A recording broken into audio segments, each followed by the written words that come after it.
2024 লোকসভা ভোটের দামামা শুরু হয়ে গেছে।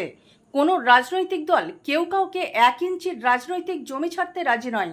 সব রাজনৈতিক দল তাদের দলের প্রার্থীদের নিয়ে প্রচার করতে ব্যস্ত। শ্রীরামপুর লোকসভা ভোটের বিজেপির প্রার্থী কবির শঙ্কর বোস আজ প্রচার করতে আসেন ডোমজুর বিধানসভার বিজেপির 2 নম্বর মণ্ডল সাপুইপাড়া এলাকায়। এখানে একটি পথসভা করা হয় বিজেপির প্রার্থী কবির শঙ্কর বোসকে নিয়ে। এই সভা থেকে বিজেপির প্রার্থী বলেন, সবাই এবার ভেবেচিন্তে ভোট দেবেন। বিশেষ করে মহিলাদের বলেন, এইবার ভোট অনেক কিছু পাল্টাতে পারে, তাই ভেবেচিন্তে ভোটটা বিজেপিকেই দেবেন।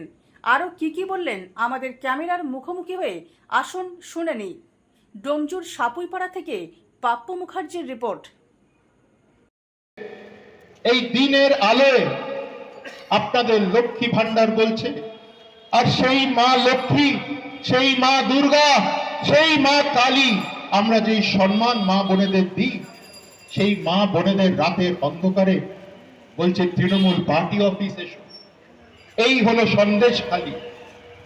মা বোনেরা, আমি আপনাদের বলছি, আপনারা বুঝে নিন, জেনে নিন, যদি এবার সচেতন ভাবে পরিবর্তন না করেন, শুধু সময়ের অপেক্ষা। এই সন্দেশখালীর মতো ঘটনা আপনাদের বাড়ি বাড়ি অবধি পৌঁছে যেতে পারে। একদিন সকাল সকাল আপনার বাড়ির সামনে কেউ এসে বলতে পারে, এই বাড়ির মালিক তো আমি। কি করবেন সেদিন? পশ্চিম বাংলায় ভরে গেছে। মানুষের প্রথম পরিচয় হচ্ছে মানুষের ব্যবহার। শুধু সাংবাদিক না, তৃণমূলের বহু কার্যকর্তা, তৃণমূলের কার্যকর্তার বাইরেও বহু মানুষ এই খারাপ ব্যবহার শিকার। অভিজিৎ গঙ্গোপাধ্যায়, কলকাতা হাইকোর্টের বিচারপতি, কি করলেন, ওনার ব্যাপারে কি কুরুচিকর মন্তব্য করলেন। কল্যাণ বন্দ্যোপাধ্যায়ের একটা হ্যাবিট, সকলের সাথে খারাপ ব্যবহার করেন, উনি শোধরাবেন। শ্রীরামপুরে মা বোনদের এবং সাপুইপাড়া মা বোনদের ভোট দেওয়ার আগে কি ভাবনা চিন্তা করে ভোট দিতে যাচ্ছে, কি বলবেন? সন্দেশখালী যাতে না হয়।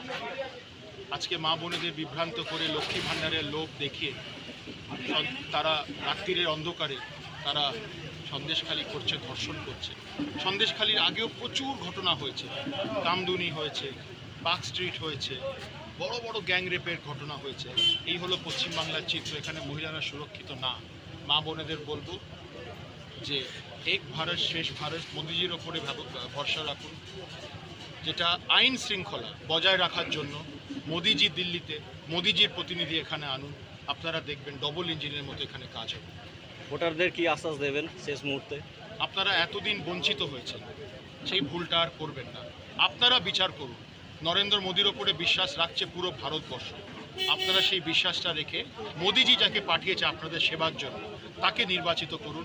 আপনারা ডাইরেক্টলি নরেন্দ্র মোদিজির কাছে পৌঁছান। ধন্যবাদ দাদা।